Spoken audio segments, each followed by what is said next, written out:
Hello दोस्तों, एक बार फिर से आप सभी का स्वागत है एजुकेशन बाइट पर। कल मैंने आपकी सामाजिक अध्ययन विषय की राजन की सीरीज शुरू की थी वेरी शॉर्ट क्वेश्चंस की, जिसमें आपके 70 क्वेश्चन तक मैंने करा दिए थे। आज हम इनके आगे के प्रश्नों को देखेंगे। देखिए, सबसे पहला प्रश्न क्या है आपका, भारत का सबसे ऊंचा पर्वत शिखर कौन सा है? तो भारत का सबसे ऊंचा पर्वत शिखर है माउंट केटू, जिसको हम गॉडविन ऑस्टिन कहते हैं, और इसकी ऊंचाई है 8,611 मीटर। इसके बाद बात कर लेते हैं कि भारत में हिमालय की सबसे ऊंची चोटी कौन सी है? तो हिमालय की सबसे ऊंची चोटी है भारत में कंचनजंगा। अंतर है, अगर भारत की सबसे ऊंची चोटी पूछी जाए तो वो है माउंट केटू, और भारत में हिमालय की सबसे ऊंची चोटी पूछी जाती है तो वो है कंचनजंगा, जो आपकी सिक्किम में 8,548 है या 546 है, देख लेना इसको। और बात करते हैं आपकी विश्व में सबसे ऊंचा पर्वत शिखर क्या है? तो वो है आपका माउंट एवरेस्ट, जिसकी ऊंचाई है 8,848 मीटर। दशमलव में अब बढ़ गई है, 0.5 बढ़ गई है, 0.8 बढ़ गई है। जैसा आपको ऑप्शन मिले वैसा फिर आप लगाना। अगला है, भारत में संचार के 2 साधनों के नाम लिखिए। तो भारत में आपका संचार का जो साधन है, एक है समाचार पत्र आप लिख सकते हो, दूरदर्शन लिख सकते हैं, टेलीविज़न भी आ जाएगा संचार के साधनों में। नेक्स्ट क्वेश्चन है, राज्यसभा तथा लोकसभा के सदस्यों की आयु सीमा बताइए। तो राज्यसभा के सदस्यों की न्यूनतम आयु होती है 30 वर्ष, और लोकसभा के सदस्यों की न्यूनतम आयु होती है 25 वर्ष। नेक्स्ट क्वेश्चन है, संसद का कौन सा सदन स्थायी होता है जिसको भंग नहीं किया जा सकता? तो संसद का जो सदन है राज्यसभा, ये स्थायी सदन है, इसको उच्च सदन भी आपका उच्च सदन पूछा जाए तो यही है। लोकसभा जो है वो निम्न सदन है, और लोकसभा को भंग किया जा सकता है। अगला प्रश्न है, राज्यसभा धन विधेयक को कितने समय तक अपने पास रोक सकती है? तो जो राज्यसभा है वो अधिकतम 14 दिनों तक धन विधेयक को रोक सकती है।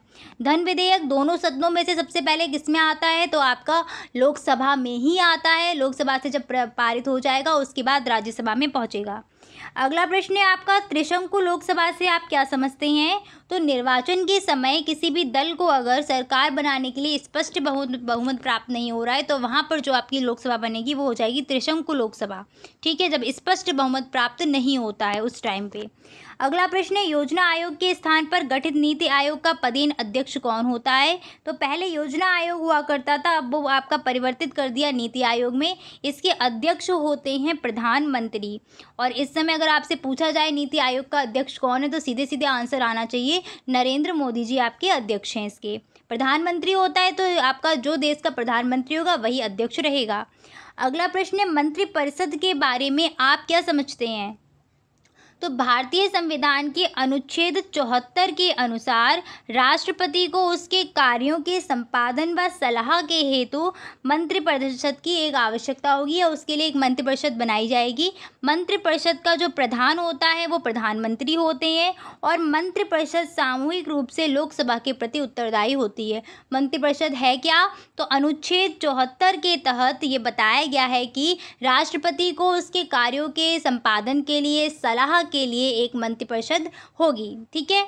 अगला प्रश्न है, मंत्रिमंडल का निर्माण कैसे होता है? तो प्रधानमंत्री और कैबिनेट के मंत्री मिलकर के आपके बनाते हैं मंत्रिमंडल। नेक्स्ट क्वेश्चन है, राष्ट्रपति किसकी सलाह पर लोकसभा को भंग कर सकता है? तो राष्ट्रपति प्रधानमंत्री की सलाह पर लोकसभा को भंग कर सकते हैं। ठीक है, किसकी सलाह पर? राष्ट्रपति भंग करेंगे प्रधानमंत्री की सलाह पर। अगला प्रश्न है, मंत्रिपरिषद का सदस्य बनने की शर्तें बताओ। तो मंत्रिपरिषद का सदस्य बनने के लिए वैधानिक दृष्टि से यह आवश्यक है कि व्यक्ति सदन के किसी भी सदन का सदस्य हो। यदि वह व्यक्ति मंत्री बनते समय सदस्य नहीं है तो उसे 6 माह के अंदर संसद के सदस्य बनना अनिवार्य है। अगर नहीं बनेगा तो उसको अपना जो मंत्री पद है वो छोड़ना पड़ेगा। ठीक है, यानी कि कहने का मतलब है, अगर मंत्री बना है तो उसका दोनों में से किसी एक सदन का सदस्य होना अनिवार्य है, और अगर नहीं है तो क्या करे, वो सदस्यता प्राप्त कर ले 6 माह के अंदर। अगला प्रश्न है आपका, राज्यसभा के सदस्यों का कार्यकाल कितने वर्ष होता है? तो राज्यसभा के सदस्यों का कार्यकाल आपका 6 वर्ष होता है। नेक्स्ट क्वेश्चन है आपका, लोकसभा के सदस्यों का कार्यकाल कितना है? तो लोकसभा के सदस्यों का कार्यकाल 5 वर्ष का होता है। अगला प्रश्न है, मंत्रिपरिषद संसद के किस सदन के प्रति उत्तरदायी है? तो ये लोकसभा के प्रति उत्तरदायी रहेगी। नेक्स्ट क्वेश्चन है अप्रत्यक्ष कर किसे कहते हैं, उदाहरण सहित बताइए। तो अप्रत्यक्ष कर वह कर है जो किसी दूसरे पर टाल दिया जाता है, ठीक है, या जिसका भार किसी दूसरे व्यक्ति पर टाला जाता है। इनडायरेक्ट टैक्स प्रत्यक्ष रूप से नहीं लिया जाएगा, जिस पर लगाया जा रहा है उससे नहीं, किसी और से लिया जाता है ये, तो वो अप्रत्यक्ष कर है। जैसे सीमा शुल्क हो गया, व्यापार कर, उत्पादन कर, मनोरंजन कर इत्यादि इसमें आ जाएंगे। अगला है आयकर किसके द्वारा लगाया जाता है। आयकर आपका केंद्र सरकार के द्वारा लगाया जाता है और आयकर एक प्रत्यक्ष कर है। कैसा कर है, प्रत्यक्ष कर, डायरेक्ट टैक्स है आपका। अगला है अप्रत्यक्ष कर का उदाहरण बताओ। तो सीधे सीधे मनोरंजन कर हो गया, व्यापार कर, उत्पादन कर, ये सब आ जाएंगे, सीमा शुल्क वगैरह सब इसी में आएंगे। नेक्स्ट क्वेश्चन है मनोरंजन कर का उदाहरण है। मनोरंजन किस कर का उदाहरण है, तो ये अप्रत्यक्ष कर का उदाहरण है। अगला प्रश्न है केंद्र सरकार की आय के स्रोत बताओ। तो आयकर, निगम कर, संपत्ति कर, जायदाद कर, उपहार कर, सीमा कर, ये सभी केंद्र सरकार की आय के स्रोत हैं। अगला प्रश्न है भारत में उपराष्ट्रपति को कौन निर्वाचित करता है। तो देखो उपराष्ट्रपति का निर्वाचन भी ऐसे ही होता है जैसे आपका राष्ट्रपति का है। अप्रत्यक्ष चुनाव होते हैं, उसके लिए भी कौन कौन इसमें भागीदार यानी कौन कौन मतदाता होते हैं। तो आपके जो दोनों सदन है यानी कि लोकसभा और राज्यसभा के निर्वाचित सदस्य यहाँ पर मतदान करते हैं, ठीक है। अगला प्रश्न है संसद के 2 कार्य बताइए। तो संविधान में संशोधन का अधिकार है संसद को, और संघीय सूची के विषयों पर कानून बनाने का अधिकार भी किसको है, संसद का है। नेक्स्ट क्वेश्चन है लोकसभा के अध्यक्ष क्या क्या कार्य हैं। तो इसका पहला कार्य है धन विधेयक को प्रमाणित करना। कौन सा विधेयक धन है, कौन सा सामान्य है, क्योंकि धन विधेयक आपका सबसे पहले किस सदन में आएगा, लोकसभा में। तो इसका काम है कि उसको प्रमाणित करे, उसके बाद सदन की कार्यवाही का संचालन करे, सदन में अनुशासन बनाए रखना और लोकसभा की बैठकों की अध्यक्षता करना भी लोकसभा अध्यक्ष का काम है। नेक्स्ट है वित्त विधेयक तथा साधारण विधेयक में क्या अंतर है। तो वित्त विधेयक केवल लोकसभा में ही पारित किया जाता है, जबकि साधारण विधेयक किसी पारित का मतलब पारित नहीं यहाँ पे होना चाहिए, गलत है, यहाँ प्रस्तावित होना चाहिए। और जो सामान्य विधेयक है वो किसी भी सदन में आ जाएगा, ठीक है, और एक सदन से पास होकर दूसरे सदन में पहुंच जाएगा। और जो वित्त विधेयक है ये सिर्फ आपका आता है लोकसभा में ही। अगला है उच्चतम न्यायालय अपने अपीलीय अधिकार क्षेत्र के अंतर्गत किन 3 प्रकार के मुकदमे की सुनवाई करता है। तो दीवानी मुकदमे हो गए, फौजदारी मुकदमे हो गए, राजस्व मुकदमे हो गए, इन सभी की सुनवाई करेगा। नेक्स्ट क्वेश्चन है विश्व का सबसे विशाल मरुस्थल कौन सा है। तो सहारा डेजर्ट जो है आपका विश्व का सबसे विशाल मरुस्थल है, ठीक है। भारत में कौन सा मरुस्थल है बताइएगा उसका नाम, और ये सहारा मरुस्थल कौन से महाद्वीप में आता है वो नाम भी आपको कमेंट में टाइप करना है। अगला है अफ्रीका के ऊष्ण घास के मैदान कौन है। तो अफ्रीका में जो ऊष्ण घास का मैदान है वो है सवाना। यहाँ पर मैं आपको कुछ ऊष्ण घास के मैदान बता देती हूँ जिनको आप याद रखिएगा। सबसे पहला आपका बता रही हूँ मैं लानोस, ठीक है, 3 याद रखने हैं। एक हो गया लानोस, एक हो गया कैंपोज और तीसरा हो गया आपका सवाना, ठीक है। अब बात कर लेते हैं यहाँ पर लानोस कहाँ पाए जाते हैं। तो लानोस जो आपके मैदान है, घास के मैदान, ये दक्षिणी अमेरिका में पाए जाते हैं। कहाँ पाए जाते हैं, दक्षिणी अमेरिका में, ठीक है। कैंपोस ये भी दक्षिणी अमेरिका में, ब्राज़ील में है ये। और आपका जो लानोस रहेगा ये रहेगा अमेजन बेसिन, अमेजन की जो घाटी है वहाँ पर, और वेनेजुएला में। सवाना जो है वो पता ही चल गया, ये कहाँ पाए जाते हैं, अफ्रीका में, ठीक है। चलिए आगे बढ़ते, महाद्वीप अफ्रीका महाद्वीप है इसका। अफ्रीका में शीतोष्ण घास के मैदान कौन कौन से हैं। तो शीतोष्ण घास का मैदान जो अफ्रीका में वो है कौन सा, वेल्ड है। यहीं पर मैं आपको कुछ शीतोष्ण घास के मैदान भी बता देती हूँ जो आप याद रखिएगा। सबसे पहला मैं आपको नाम बता रही हूँ प्रेयरी। जो प्रेयरी शीतोष्ण घास के मैदान है ये पाए जाते हैं उत्तरी अमेरिका में। कहाँ पाए जाते हैं, उत्तरी अमेरिका में, ठीक है। दूसरे आपके घास के मैदान है पंपास पाए जाते हैं दक्षिणी अमेरिका में। कहाँ पाए जाते हैं पंपास, दक्षिणी अमेरिका में।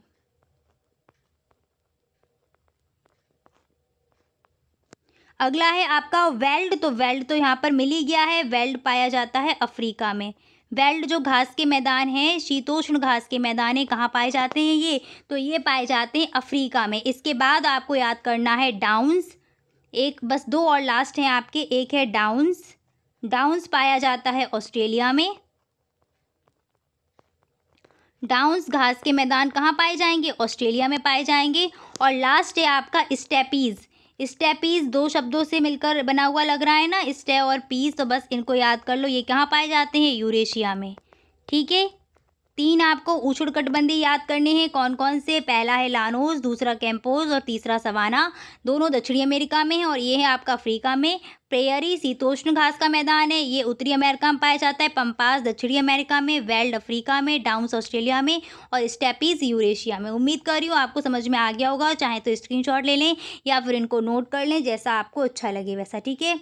विश्व में सबसे लंबी नदी कौन सी है? तो विश्व की सबसे लंबी जो नदी है वो है नील नदी, अफ्रीका महाद्वीप में है ये।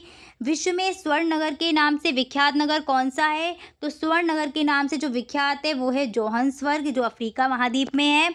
और इसका ये क्यों विख्यात है? तो यहाँ पर सोने और हीरे की बहुत खानें हैं, इसीलिए इसको स्वर्ण नगर के नाम से जानते हैं। अगला प्रश्न है, केंद्र सरकार के व्यय के स्रोत। अभी हमने आय के स्रोत पढ़े थे, अब हम व्यय के पढ़ेंगे। तो ये कहाँ कहाँ व्यय करेंगे? प्रतिरक्षा सेवाओं पे, प्रशासनिक सेवाओं पर, कर वसूली पर, ऋण सेवाओं पर, इन पर ये व्यय करते हैं। अगला है, राज्य सरकार की आय के स्रोत बताइएगा।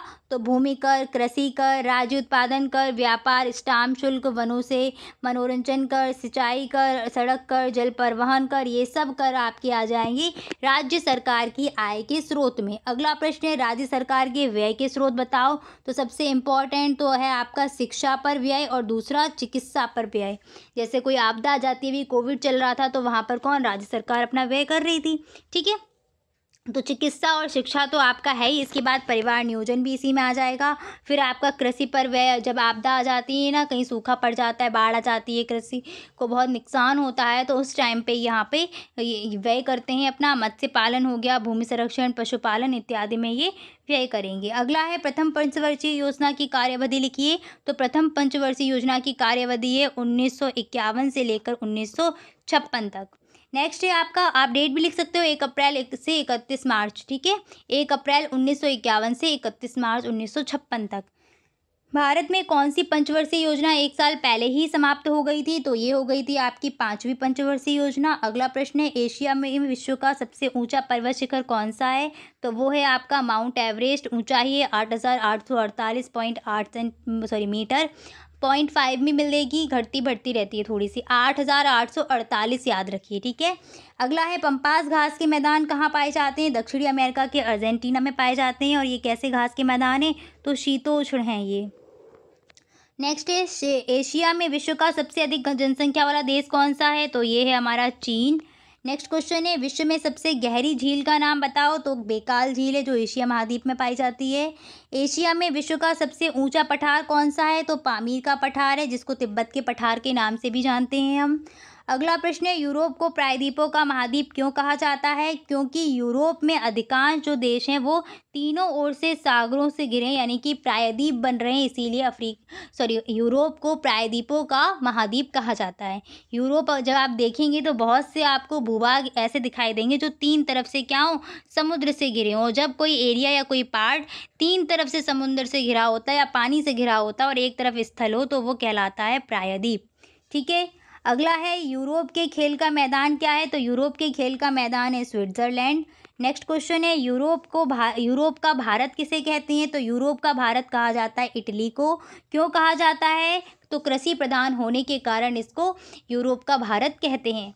अगला प्रश्न है आपका, सुरा व सुंदरियों का देश कौन सा है? तो सुरा व सुंदरियों का देश है फ्रांस।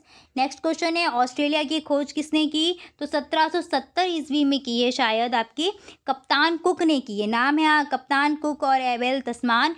ईयर चेक कर लेना, जितना मुझे याद है वो 1770 ईस्वी है। एक बार इसको कंफर्म कर लेना, चेक कर लेना। ठीक है। अगला है, भारत के प्रथम उपराष्ट्रपति कौन थे? तो भारत के पहले उपराष्ट्रपति थे डॉक्टर सर्वपल्ली राधाकृष्णन। पहले राष्ट्रपति की बात की जाए तो वो थे आपके डॉक्टर राजेंद्र प्रसाद। और आपकी अगर पूछ लिया जाए कि पहले प्रधानमंत्री कौन थे, तो उम्मीद कर रही हूँ पता ही होंगे सबको, पंडित जवाहरलाल नेहरू जो हैं आपके, वो पहले प्रधानमंत्री थे। उत्तर प्रदेश के उच्च न्यायालय की खंडपीठ कहाँ स्थित है? तो उच्च न्यायालय यानी कि हाई कोर्ट कहाँ पर है आपका? इलाहाबाद में। और इसकी खंडपीठ जो है वो लखनऊ में भी स्थित है। अगला प्रश्न है, राष्ट्रपति के निर्वाचक मंडल में मतदाता कौन होते हैं? बहुत इंपॉर्टेंट क्वेश्चन है क्योंकि ये कंफ्यूज करता है। इनकी जो चुनाव प्रणाली होती है वो अप्रत्यक्ष रहती है। मतदाता कौन कौन होते हैं तो ध्यान रखना, संसद के दोनों सदनों के निर्वाचित सदस्य होंगे, यानी कि लोकसभा और राज्यसभा दोनों ही सदन के निर्वाचित सदस्य। उसके बाद राज्यों की विधानसभाओं के निर्वाचित सदस्य, और साथ साथ आपके 2 यूटी हैं, दिल्ली और पुदुचेरी, इनकी विधानसभाओं के निर्वाचित सदस्य भी आते हैं। ठीक है, ये 3 आपके रहेंगे इसमें। अगला प्रश्न है, उत्तर प्रदेश का उच्च न्यायालय कहाँ स्थित है? तो उच्च न्यायालय आपका इलाहाबाद में स्थित है। न्यायालय के प्रकार क्या हैं? तो न्यायालय देखो, जनपद स्तरीय न्यायालय हो जाएगा, उच्च न्यायालय हो जाएगा, उच्चतम न्यायालय हो जाएगा। ठीक है। अगला प्रश्न है, उपराष्ट्रपति के विषय में आप क्या जानते हो? तो देखो, उपराष्ट्रपति क्या है? उपराष्ट्रपति का जो कार्यकाल है वो 5 वर्ष का होता है।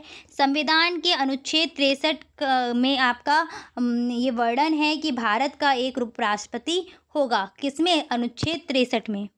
ठीक है, संविधान में आपका जो वर्णन है उपराष्ट्रपति का, वो 63 का अनुच्छेद में है। एक चीज़ और ध्यान रखना कि उपराष्ट्रपति का पद कहाँ से लिया गया है? तो ये अमेरिका के संविधान से लिया गया है। और भारत का जो उपराष्ट्रपति है वो राज्यसभा का पदेन सभापति होता है, और इसको वेतन भी इस पदेन सभापति के लिए ही दिया जाता है। ठीक है, उपराष्ट्रपति पद के लिए वेतन नहीं मिलता। अगला प्रश्न है आपका, जेबी वीटो शक्ति के बारे में आप क्या समझते हैं? तो वीटो जो शक्तियां हैं वो राष्ट्रपति को प्राप्त हैं। ठीक है, वीटो पावर राष्ट्रपति को प्राप्त है। सबसे पहली जो वीटो पावर है वो है पूर्ण वीटो।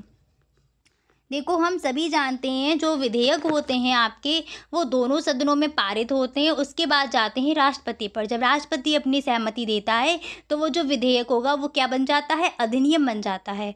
अब जो राष्ट्रपति है उसको वीटो की शक्तियाँ प्राप्त है, तो उसके तहत क्या होगा? पूर्ण वीटो में जब राष्ट्रपति के पास जो विधेयक है वो दोनों सदनों से पास होकर, यानी कि जब उसमें भेजा जाएगा, तो इसके तहत क्या करेंगे? राष्ट्रपति अपनी सहमति दे सकते हैं, नहीं भी दे सकते, राष्ट्रपति के ऊपर डिपेंड करता है ना। तो पूर्ण वीटो में क्या करते हैं? वो सीधे सीधे रोक देते हैं, यानी कि सहमति रोक देंगे, जिससे जो विधेयक है वो अधिनियम बनेगा ही नहीं।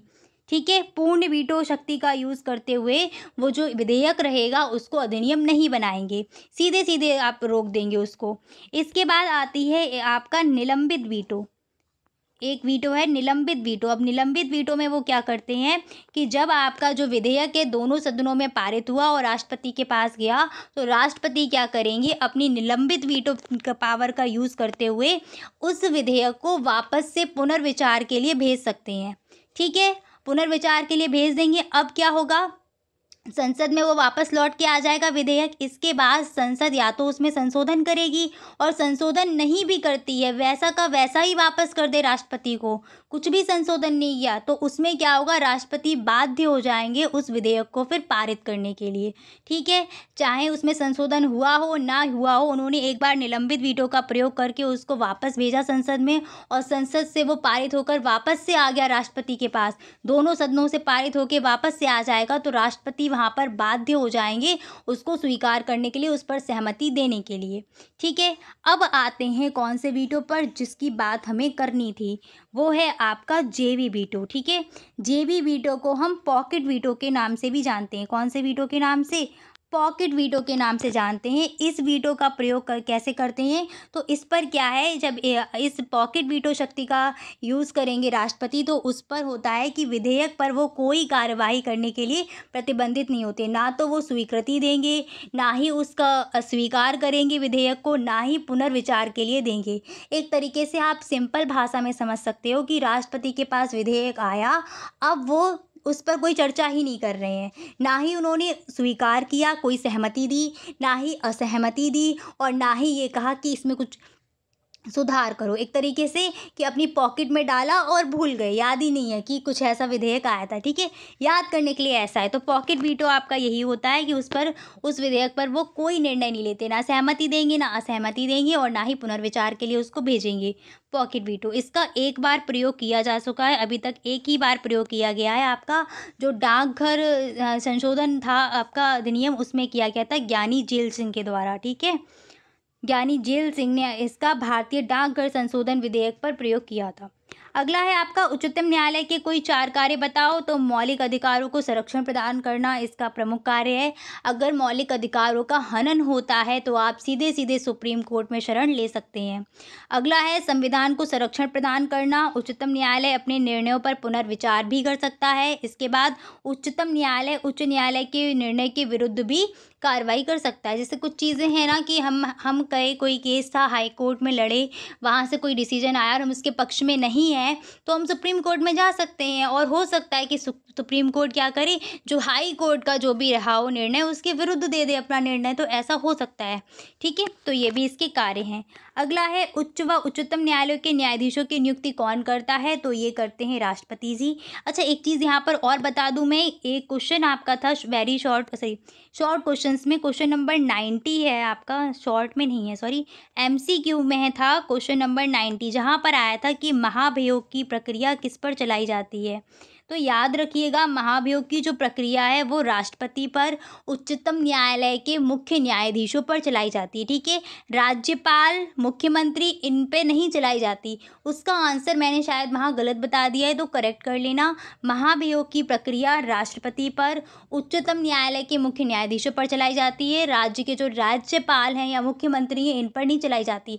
राज्यपाल को सीधे सीधे हटा दिया जाता है, राष्ट्रपति हटा सकते हैं। ठीक है, अगला है आपका उच्च न्यायालय के कार्य बताओ। तो सेम वही कार्य रहेंगे, अपने अधीनस्थ यानी कि जो जिला स्तर के न्यायालय रहेंगे उन सब की जांच पड़ताल या उनसे जो भी आपका रहेगा डिसीजन, उस सब के विरुद्ध डिसीजन, जैसे आपका सुप्रीम कोर्ट क्या करेगा, हाई कोर्ट के विरुद्ध दे सकता है, और हाई कोर्ट क्या करेंगे, जो डिस्ट्रिक्ट कोर्ट रहते हैं उनके विरुद्ध दे सकते हैं। ठीक है, अधीनस्थ न्यायालयों की कार्यप्रणाली संबंधी नियमों को बनाना, ये सब इसमें आ जाएंगे। अब तक कितनी पंचवर्षीय योजनाएं पूर्ण हो चुकी हैं। तो 12 पंचवर्षीय योजनाएं पूर्ण हो चुकी हैं। नेक्स्ट क्वेश्चन है, भारतीय रिजर्व बैंक की स्थापना कब की गई। तो भारतीय रिजर्व बैंक की स्थापना 1935 ईस्वी में की गई थी, अप्रैल 1935 में। भारतीय रिजर्व बैंक का राष्ट्रीयकरण कब किया गया। तो 1 जनवरी 1949 को भारतीय रिजर्व बैंक का राष्ट्रीयकरण हुआ है। भारतीय रिजर्व बैंक के प्रमुख कार्य क्या हैं। तो यह सरकार की ओर पत्र मुद्रा का निर्गमन करता है, यह विनिमय दर में स्थिरता बनाए रखता है, मुद्रा व साख पत्र पर नियंत्रण रखता है, यह बैंकों का बैंक है इसलिए अंतिम ऋणदाता के रूप में भी कार्य करता है, और यह बैंकों के समाशोधन गृह को सुविधाएं प्रदान करता है। क्या क्या है, यह सरकार की ओर पत्र मुद्रा का निर्गमन करेगा, विनिमय दर में स्थिरता बनाए रखेगा, मुद्रा व साख पत्र पर नियंत्रण रखेगा अपना, और साथ साथ क्या है, ये ऋण देने का भी काम करता है। अंतिम ऋणदाता, अगर आपका जहाँ भी है बैंकों का बैंक है तो सीधी सी बात है अंतिम ऋणदाता के रूप में भी ये काम करता है। अगला है, भारत की मौद्रिक नीति का नियंत्रण कौन करता है। तो आपका भारतीय रिजर्व बैंक करता है। भारत में विदेशी विनिमय पर नियंत्रण कौन करेगा। तो वही आपका reserve bank of India. Next question है, प्रेयरी घास के मैदान कहाँ पाए जाते हैं। तो मैंने जस्ट अभी आपको बताए थे, प्रेयरी घास के मैदान उत्तरी अमेरिका में पाए जाते हैं। और बताइएगा ये कौन से घास के मैदान है, उष्ण या फिर शीतोष्ण। नेक्स्ट है, संसार का सबसे बड़ा महाद्वीप कौन सा है। तो एशिया महाद्वीप है, और इस एशिया महाद्वीप में ही भारत देश आता है। अगला है, राष्ट्रपति का कार्यकाल कितने समय का होता है। तो 5 वर्ष का होता है। भारत के प्रथम राष्ट्रपति का नाम तो डॉक्टर राजेंद्र प्रसाद थे। उपराष्ट्रपति डॉक्टर सर्वपल्ली राधाकृष्णन। भारत में मुगल वंश की नींव किस शासक ने रखी। तो बाबर ने रखी थी। चौसा का युद्ध किस किस के बीच हुआ। तो चौसा का युद्ध हुमायूं व शेरशाह सूरी के बीच हुआ था 1539 ईस्वी में। ठीक है, अगला है, शेरशाह के बचपन का नाम क्या है। तो फरीद खान है बचपन का नाम। अकबर के कार्यकाल में आमिल क्या काम करते थे। तो आमिल का मुख्य काम था कर को वसूलना, तो राजस्व वसूली हम कह सकते हैं। तो आमिल सीधे सीधे राजस्व वसूली का काम करते थे। अगला क्वेश्चन है, जहांगीर द्वारा लिखी गई आत्मकथा का नाम क्या है। तो जहांगीर के द्वारा जो आत्मकथा लिखी गई है उसका नाम है तुझुके जहांगीरी, और तुझुके बाबरी है बाबर के द्वारा लिखी गई आत्मकथा, जिसको उन्होंने तुर्की भाषा में लिखा हुआ था। बाद में उसका अनुवाद हो गया और बाबरनामा के नाम से उसका फारसी में अनुवाद किया गया। ठीक है, आज आपके 140 क्वेश्चन कंप्लीट हो गए हैं। बाकी के जो क्वेश्चंस रहेंगे उनको मैं अगली क्लास में आपके कंप्लीट कराऊंगी। ठीक है, ज़्यादा क्वेश्चन इसमें दिए गए थे। चलिए इतना ही रखते हैं आज। क्लास कैसी लगी ज़रूर बताइएगा। मिलेंगे फिर आपकी अगली क्लास में। Thanks for watching and please like share and subscribe my channel. Bye bye, take care.